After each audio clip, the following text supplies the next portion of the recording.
ಜೈ ಹಿಂದ್ ಎಲ್ಲ ನನ್ನ T A commandos sir. Territorial army notification ಅನ್ನ ಬಿಟ್ಟಿದ್ದಾರೆ ಸರ್. ಅದ್ರ ಬಗ್ಗೆ ಇನ್ಫಾರ್ಮೇಶನ್ ಅನ್ನ ಕೊಡಿ ಅಂತ ಕೇಳಿಸಿದ ಸಾಕಷ್ಟು ವಿದ್ಯಾರ್ಥಿಗಳು ಕೇಳ್ತಾ ಇದ್ದಾರೆ. ಎಸ್, ಟೆರೋಟಿಲ್ ಆರ್ಮಿಯಲ್ಲಿ ಓಪನ್ ರ್ಯಾಲಿ ಅಂತ ಕೇಳಿಸಿದ ಆರ್ಮಿದಲ್ಲಿ ಹುದ್ದೆಗಳನ್ನ ಕಾಲ್ಫಾರ್ಮ್ ಅನ್ನ ಮಾಡಿದಾರ. ಸೊ ಈ ಹುದ್ದೆಗಳಿಗೆ 8ನೇ ತರಗತಿ ಮುಗಿದವರು ಕೂಡ ಅರ್ಜಿಗಳನ್ನ ಸಲ್ಲಿಸಬಹುದು, 10ನೇ ತರಗತಿ ಮುಗಿದವರು ಕೂಡ ಹೋಗ್ಬೋದು, PUC ಮುಗಿದವರು ಕೂಡ ಹೋಗ್ಬೋದು. ಈ ಹುದ್ದೆಗೆ ಯಾವುದೇ ತರನಾದಂತ ಆನ್ಲೈನ್ ಮುಖಾಂತರ ಅರ್ಜಿ ಕೂಡ ಸಲ್ಲಿಸುವಂತಿಲ್ಲ. ನೇರ ನೇಮಕಾತಿ ಇರ್ತದೆ. ಈ ರ್ಯಾಲಿಗೆ SLC marks card, next Aadhaar card, ನಿನ್ನ ಡೊಮೆನ್ಸಿಯಲ್ ಸರ್ಟಿಫಿಕೇಟ್, ನಿನ್ನ ಪಾಸ್ಪೋರ್ಟ್ ಸೈಜ್ ಫೋಟೋಸ್ ಅನ್ನ ತಗೊಂಡೋದ್ರೆ ನಿನಗೆ ಡೈರೆಕ್ಟ್ ಆಗಿರ್ತಕ್ಕಂಥ ಆರ್ಮಿಯಲ್ಲಿ ಸೆಲೆಕ್ಷನ್ ಇರ್ತದ. ಸೆಲೆಕ್ಷನ್ ಆಗ್ಬೇಕು ಏನಪ್ಪಾ ಅಂದ್ರೆ 160 ಅಧಿಕ ಸೆಂಟಿಮೀಟರ್ ಹೈಟ್ ಇರಬೇಕಾಗುತ್ತೆ. ಅದರ ಜೊತೆಗೆ ನಿನಗೆ 1600 ಮೀಟರ್ ರನ್ನಿಂಗ್ ಇರ್ತದ. ಅದರ ಜೊತೆಗೆ ಚೆಸ್ಟ್, ವೇಟು, ಸೊ ಇದೆಲ್ಲಾನು ಕೂಡ ಇರ್ತದೆ. ಮೇನ್ ಇಂಪಾರ್ಟೆಂಟ್ ಫೋಕಸ್ ಏನಪ್ಪಾ ಅಂದ್ರೆ ನೀನು ರನ್ನಿಂಗಿಗೆ ಹಾರ್ಡ್ ವರ್ಕ್ ಅನ್ನ ಮಾಡಬೇಕಾಗತ್ತ. ಸೊ ಈ ರ್ಯಾಲಿ ಬಂದ್ಬಿಟ್ಟು ನವೆಂಬರ್ 16ನೇ ತಾರೀಕಿಗೆ, ನವೆಂಬರ್ 16 ಮತ್ತು 17ನೇ ತಾರೀಕಿಗೆ ಇರ್ತದೆ.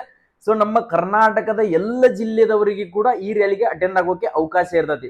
ಸೊ ನಿಮ್ದೇನಾದ್ರೂ ಹೈಟ್ ಕಡಿಮೆ ಇದ್ರೆ, ಸೊ ಅಗ್ನಿವೀರದಲ್ಲಿ ಹೈಟ್ ಕುಂದಿರಲಿಲ್ಲ, SSC GD ಯಲ್ಲಿ ಹೈಟ್ ಕುಂದಿರಲಿಲ್ಲ, ಸೊ ಇನ್ನುಳಿದಿರ್ತಕ್ಕಂಥ ಯಾವುದೇ CISF ಆಗಿರ್ಲಿ, BSF ದಲ್ಲಿ ಹೈಟ್ ಬರ್ಲಿಲ್ಲಪ್ಪ ಅಂದ್ರೆ, ಸೊ ಪರ್ಮನೆಂಟ್ ಆಗಿರ್ತಕ್ಕಂಥ ಇದೊಂದು ಟೆರೋಟಿಲ್ ಆರ್ಮಿಗೆ ಸೇರೋಕೆ ಇದೊಂದು ಒಳ್ಳೆಯ ಸುವರ್ಣ ಅವಕಾಶ ಇದೆ. ಇವತ್ತೇ ರನ್ನಿಂಗ್ ಪ್ರಾಕ್ಟೀಸ್ ಮಾಡ್ರಿ, ಇವತ್ತಿನಿಂದನೇ ಹಾರ್ಡ್ ವರ್ಕ್ ಅನ್ನ ಮಾಡಕ್ ಟ್ರೈ ಮಾಡ್ರಿ. ಸೊ ಬಿಡಕ್ ಹೋಗ್ಬೇಡ್ರಿ. ಸೊ ಈ ಇನ್ಫಾರ್ಮೇಶನ್ HJ ಪ್ಯಾರಾಮೀಟರ್ ಕೂಡ ಯೂಟ್ಯೂಬ್ ಚಾನಲ್ ದಲ್ಲಿ ಕೂಡ ಮಾಹಿತಿಯನ್ನ ಕೊಟ್ಟಿದ್ರಿ. ನೀವೇನಾದ್ರೂ TR ಗೆ ತಯಾರಿಯನ್ನ ಮಾಡ್ತಾ ಇದ್ದೀರಾ, ಸೊ ಒಂದು ಬೆಸ್ಟ್ ಕೋಚಿಂಗ್ ಅನ್ನ ಸರ್ಚ್ ಮಾಡ್ತಾ ಇದೀರ ಅಂದ್ರೆ ನಮ್ಮ HJ ಡಿಫೆನ್ಸ್ ಅಕಾಡೆಮಿ ಬಾಗಲಕೋಟೆಯಲ್ಲಿ ಸಫರೇಟ್ ಆಗಿರ್ತಕ್ಕಂಥ ಟೆರೋಟಿಲ್ ಆರ್ಮಿಗೆ ತಯಾರಿ ಮಾಡ್ತಿರ್ತಕ್ಕಂಥ ಕಮಾಂಡೋಸ್ಗೆ ಸಫರೇಟ್ ಆಗಿರ್ತಕ್ಕಂಥ ಫಿಸಿಕಲ್ ಬ್ಯಾಚ್ ಅನ್ನ ಸ್ಟಾರ್ಟ್ ಮಾಡಿದೀವಿ. ಫುಡ್ ಅಂಡ್ ಹಾಸ್ಟೆಲ್ ಮತ್ತು ಊಟದ ವ್ಯವಸ್ಥೆ ಮಾತ್ರ ಫೀಸ್ ಕಟ್ಕೊಳ್ಬೇಕಾಗುತ್ತೆ. ಇನ್ನುಳಿರ್ತಕ್ಕಂಥ ಯಾವ್ದು ಕೂಡ ಫೀಸ್ ಕೂಡ ಇರೋದಿಲ್ಲ. ಸೊ ಈ ಇನ್ಫಾರ್ಮೇಶನ್ ಅನ್ನ ಪ್ರತಿಯೊಂದು ಸ್ಟೂಡೆಂಟ್ಗೆ, ಸೊ ಪ್ರತಿಯೊಂದು ವಿದ್ಯಾರ್ಥಿಗಳಿಗೆ ಈ ಮಾಹಿತಿಯನ್ನ ಶೇರ್ ಮಾಡಿರಿ.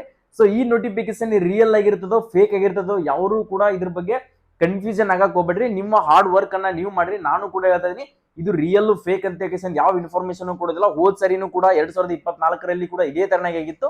ಸೊ ರ್ಯಾಲಿ ನೋಟಿಫಿಕೇಶನ್ ಅನ್ನ ಬಿಟ್ಟಿದ್ರು, ಬಟ್ ಯಾರು ಕೂಡ ಪ್ರಾಕ್ಟೀಸ್ ಮಾಡಿರ್ಲಿಲ್ಲ. ಫೇಕ್ ಅಂತ ಎಷ್ಟೋ ಜನ ತಮ್ಮ ಜೀವನನೇ ಹಾಳು ಮಾಡಿಕೊಂಡಿದ್ದಾರೆ. ಆದ ಕಾರಣಕ್ಕೋಸ್ಕರ ನನ್ನೊಂದು ರಿಕ್ವೆಸ್ಟ್, ಸೊ ಇವತ್ತಿನಿಂದನೇ ಪ್ರಾಕ್ಟೀಸ್ ಮಾಡಕ ಡೈಲಿ 2 ಟೈಮ್ಸ್ ಆದ್ರೂ ಪ್ರಾಕ್ಟೀಸ್ ಮಾಡಕ ಟ್ರೈ ಮಾಡ್ರಿ. ಎಲ್ಲರಿಗೂ ಕೂಡ all the best tigers. Get ready to ಪಕ್ಕಾ ಈ ಸರಿ ಟೆರೋಟಿಲ್ ಆರ್ಮಿ ಪರ್ಮನೆಂಟ್ ಜಾಬ್ಗೆ ಡ್ರೆಸ್ ಹಾಕೊಳ್ಳೋ ಸಮಯ ಬಂದೇ ಬಿಟ್ಟಿದೆ. ಜೈ ಹಿಂದ್, ಜೈ ಕರ್ನಾಟಕ.